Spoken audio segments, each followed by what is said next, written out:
Hello दोस्तों, आज हम लेके आए हैं आप लोगों के लिए एक छोटी सी बट बहुत स्पेशल और यूनिक सैड लव स्टोरी। दोस्तों, इस मूवी का नाम है into the forest of fireflies light, जिसे जापान में होतारुबी नो मोरी ए नाम से जाना जाता है। इस मूवी की भी मुझे आप लोगों की बहुत ज्यादा रिक्वेस्ट आई थी। दोस्तों, ये मूवी है एक टीनेज गर्ल के बारे में जिससे एक घोस्ट से प्यार हो जाता है। जी हाँ दोस्तों, आपने बिल्कुल सही सुना, एक इंसान और एक भूत की प्रेम कहानी है ये मूवी एक वन शॉट मांगा पे बेस्ड है, जिसे मोदारिकावा नाम के मांगाका ने लिखा है, जो कि नात्सुमेस बुक्स ऑफ फ्रेंड्स के लिए बहुत फेमस है। इस मूवी को IMDb ने दिए हैं 7.9 स्टार्स और माय एनिमलिस्ट ने इसे दिए हैं 8.3 स्टार्स। और पर्सनली मुझे भी ये मूवी बहुत पसंद आई है। इस मूवी को ताकाहिरो ओमोरी ने डायरेक्ट किया है। तो आइए दोस्तों, बिना ज्यादा टाइम वेस्ट करे आज की इस भूतिया लव स्टोरी का शुभारंभ करते हैं। हेलो, नमस्कार, सत श्री अकाल, आदाब। This is me Anurag and you are watching anime loft.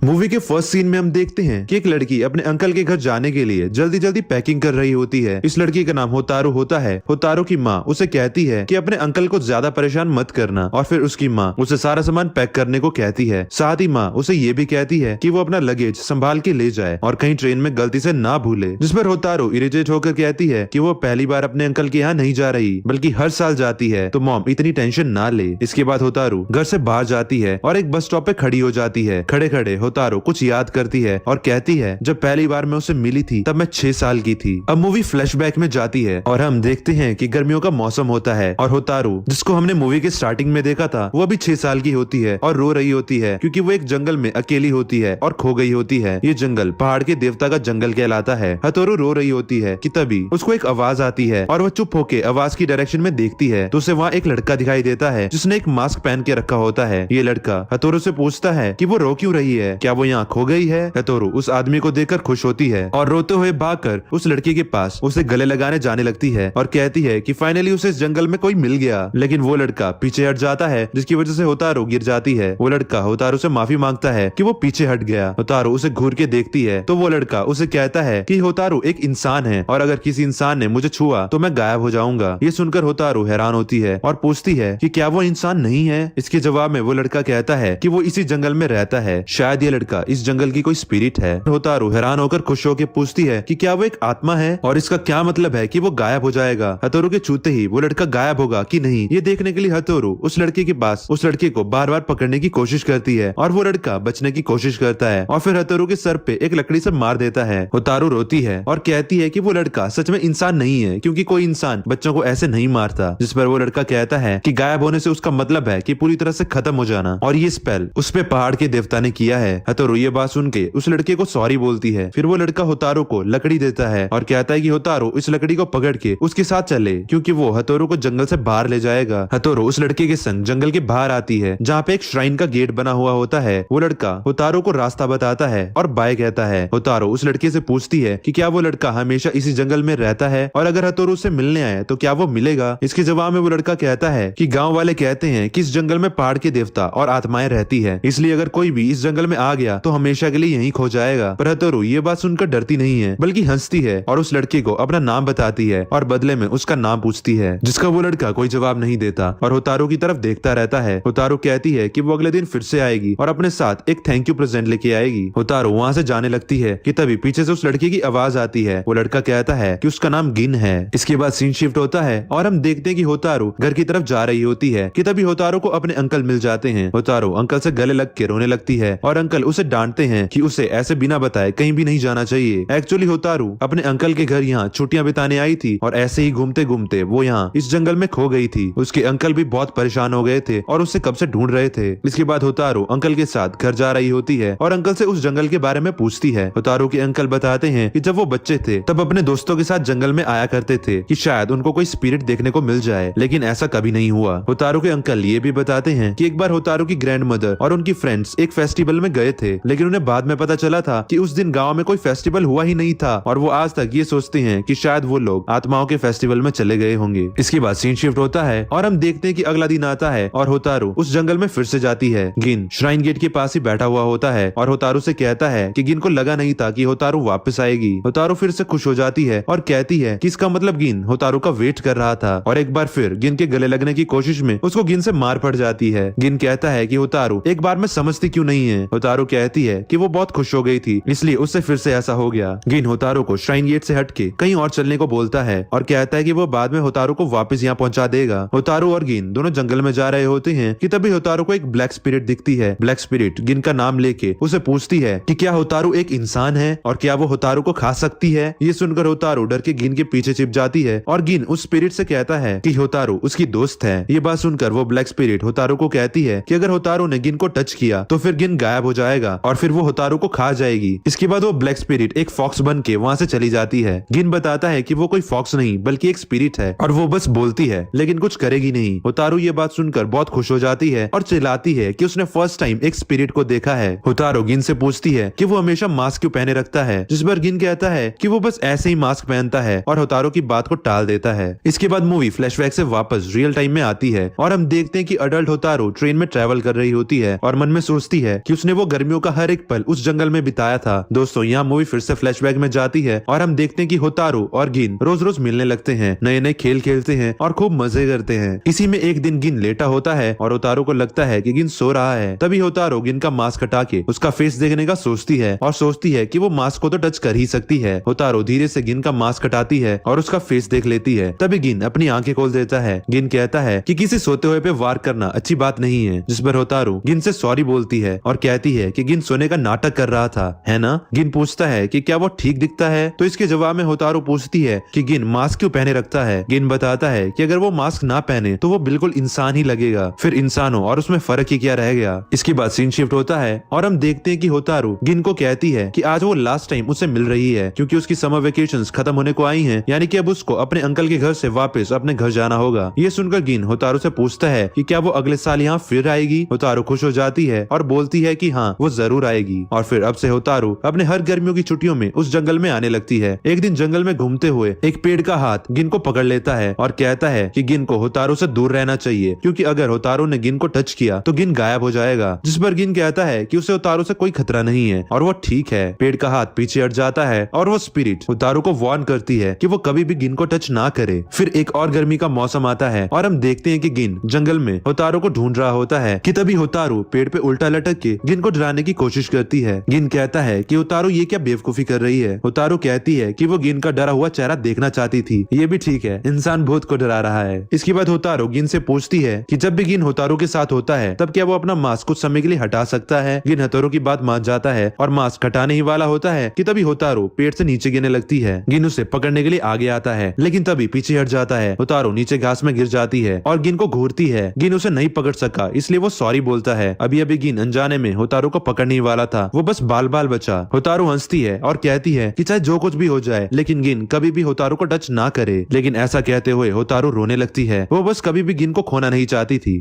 कहानी को आगे बढ़ाने से पहले मैं आपको कुछ कहना चाहता हूँ कि अगर आपने अभी तक हमारे चैनल को सब्सक्राइब नहीं किया है तो अभी वीडियो को पॉज करके सब्सक्राइब बटन दबाकर लाल से ग्रे कर दो और साथ ही बेल आइकन को दबाना मत भूलना क्योंकि हम ऐसी अलग अलग तरह की एनिमे एक्सप्लेनेशन वीडियोस हिंदी में लेके आते रहते हैं।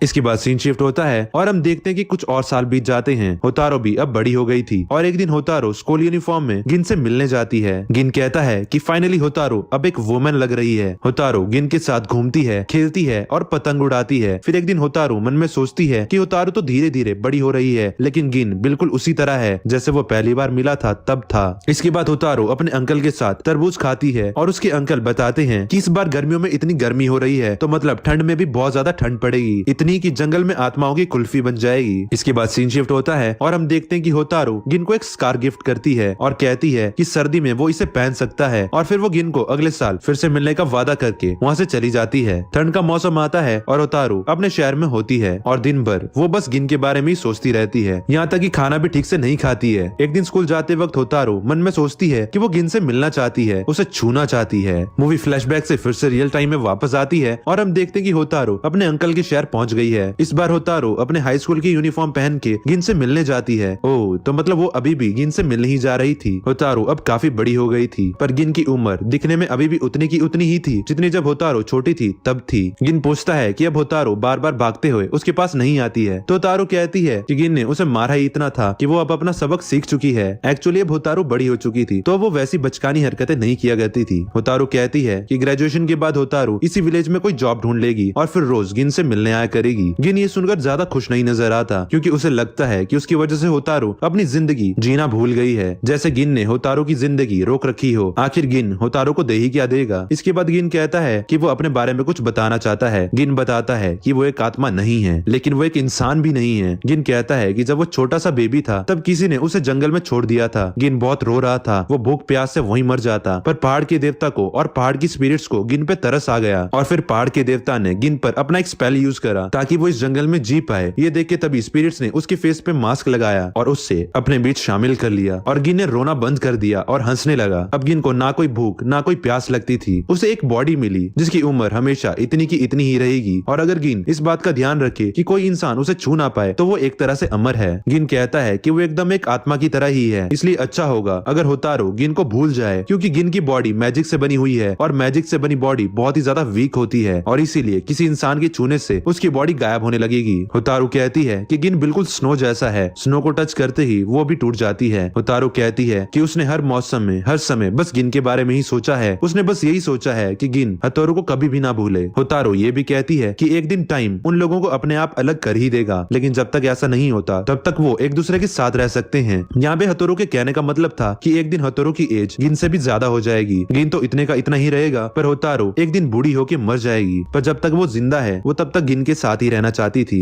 एक्चुअली दोस्तों अब दोनों की एज भी लगभग बराबर की हो गई होती है, इसलिए दोनों को एक दूसरे के प्रति अट्रैक्शन भी होने लग गई थी। कुछ दिन बाद गिन होतारो को कहता है रात को स्पिरिट फेस्टिवल होने वाला है, तो वो अपने साथ होतारो को इस आत्माओं के फेस्टिवल में इनवाइट करता है। गिन कहता है कि जब होतारो छोटी थी तब वो बहुत जल्दी डर जाती थी, इसलिए गिन ने कभी उसे तब इस फेस्टिवल में इनवाइट नहीं करा, लेकिन गिन हमेशा से होतारो के संग उस फेस्टिवल में जाना चाहता था। होतारो खुश हो जाती है, लेकिन उसे फिर भी स्पिरिट्स का फेस्टिवल सुन के थोड़ा अजीब लगता है। गिन कहता है कि स्पिरिट्स का फेस्टिवल एकदम इंसानों के फेस्टिवल जैसा ही होता है और वैसे भी गिन है ना, वो होतारो को प्रोटेक्ट करेगा। होतारो शर्मा जाती है और कहती है कि जब गिन कोई ऐसी बात कहता है तो होतारो का मन करता है कि वो गिन को गले लगा ले, तो गिन इसके जवाब में मजाक में कहता है कि होतारो चाहे तो ऐसा कर सकती है। रात होती है और फेस्टिवल स्टार्ट होता है। फेस्टिवल देखने में एकदम इंसानों के फेस्टिवल जैसा लग रहा होता है। गिन और होतारो दोनों किमोनो पहन के फेस्टिवल में घूमने आते हैं। होतारो कहती है कि यहाँ तो सब इंसान जैसे ही लग रहे हैं। गिन बताता है कि कभी कभी कुछ इंसान भी गलती से इस फेस्टिवल में आ जाते हैं, उन्हें नहीं पता होता कि ये भूतों का फेस्टिवल है। गिन होतारो को एक व्हाइट क्लॉथ देता है और होतारो को अपने हाथ में पहनने को कहता है और अपने हाथ में भी पहनता है। होतारो कहती है कि ये बिल्कुल एक डेट की तरह है, तो गिन कहता है कि ये एक डेट ही है। होतारो और गिन फेस्टिवल में घूमते हैं और होतारो अजीब अजीब चीजें देख के बहुत खुश होती है। दोनों घूमने के बाद एक शांत जगह पे आ जाते हैं और होतारो के पूछने पर गिन बताता है कि ये फेस्टिवल हर गर्मी में होता है। होतारो के साथ चलते हुए गिन कहता है मुझसे अब गर्मियों का इंतजार नहीं होता है, जब तुम मेरे पास नहीं होती तब मेरा मन बस तुम्हें ही देखने को करता है। मैं भीड़ में नहीं जा सकता, लेकिन तुम्हारे पास आने का मन करता है। इसके बाद गिन अपना मास्क होतारो को पहना देता है और मास्क के ऊपर से होतारो को किस करता है और कहता है कि ये मास्क होतारो अपने पास रख सकती है। होतारो मन में सोचती है कि ये मुलाकात शायद आखिरी है और शायद गिन अब अगली बार से उसे नहीं मिलेगा। होतारो ये सब सोच ही रही होती है कि तभी दो बच्चे पीछे से भागते हुए आते हैं और उनमें से एक लड़का भागते भागते गिरने ही वाला होता है, लेकिन गिन उसे पकड़ लेता है और गिरने से बचा लेता है। बच्चे थैंक यू बोल के वहाँ से चले जाते हैं। होतारो उन बच्चों को अपना ख्याल रखने को बोलती है, पर तभी होतारो पीछे मुड़ के देखती है कि गिन ने जिस हाथ से उस बच्चे को पकड़ा था उस हाथ में से एक रोशनी निकल रही होती है। होतारो समझ जाती है कि वो बच्चे कोई आत्मा नहीं थे, बल्कि वो इंसान थे जो गलती से स्पिरिट के फेस्टिवल में आ गए थे। गिन से तेज रोशनी निकल रही होती है और गिन धीरे धीरे गायब होने लगता है। गिन हंसता है और अपने हाथ फैला के कहता है कि अब वो फाइनली होतारो को छू सकता है और होतारो को अपने पास आने को कहता है। होतारो भी खुश होकर गिन के गले लग जाती है। दोनों के गले लगते ही गिन गायब हो जाता है और उसका किमोनो नीचे गिर जाता है। होतारो रोने लगती है। होतारो को एहसास होता है कि गिन उसे आई लव यू बोल रहा है, तो होतारो भी उससे आई लव यू टू बोलती है और फिर होतारो गिन का दिया हुआ मास्क उठाती है और रोने लगती है। जंगल की सारी स्पिरिट वहाँ आती है और होतारो को थैंक यू कहती है, क्योंकि गिन हमेशा से ही एक इंसान को छूना चाहता था और फाइनली एक इंसान ने गिन को गले लगा लिया। इससे गिन को मुक्ति भी मिल गई है। होतारो सोचती है कि अब उसे गर्मियों का इंतजार नहीं रहेगा और होतारो को बहुत दुख होता है कि गिन अब उसके साथ नहीं है, लेकिन गिन का दिया हुआ मास्क और उन गर्मियों की यादें होतारो के साथ हमेशा रहेंगी। इसके बाद होतारो हर गर्मी में अपने अंकल के पास जाती है। तो दोस्तों इसी के साथ हमारी ये मूवी यहीं पे एंड हो जाती है। क्यों आ गए ना आंखों में आंसू? मैंने कहा था ना ये बिल्कुल यूनिक एनिमे मूवी है। दोस्तों ये एंड सच में बहुत ज्यादा सैड था। जिंदगी का सबसे बड़ा दुख यही है कि जिसने आपको आपकी जिंदगी की सबसे बेस्ट मेमोरीज दी हैं, वही शख्स एक दिन आपकी एक मेमोरी बन के रह जाएगा। दोस्तों मैं आपको बता दूं, इस मूवी के ऑथर ने ये मूवी अपने उस फ्रेंड को ट्रिब्यूट देने के लिए लिखी थी जिसकी कैंसर की वजह से डेथ हो गई थी। तो आपको ये मूवी कैसी लगी नीचे कमेंट्स में हमें जरूर बताना। एम करते हैं इस वीडियो के लिए 3K लाइक्स। हाँ मुझे पता है ज्यादा है, अभी फिलहाल 2 हफ्ते में 2K लाइक्स तक आ जाते हैं, पर कहानी इतनी अच्छी थी, मुझे लगता है कि आप 3K लाइक्स तो जरूर करवा ही दोगे। और बेल आइकन को नहीं ऑन कर रहे हो आप लोग। मेरी वीडियोस वीकली आती है तो आपको पता कैसे चलेगा कि कब मैंने अपनी वीडियो अपलोड कर ली है। तो सब्सक्राइब करके बेल आइकन को जरूर से दबा देना। Question of the day,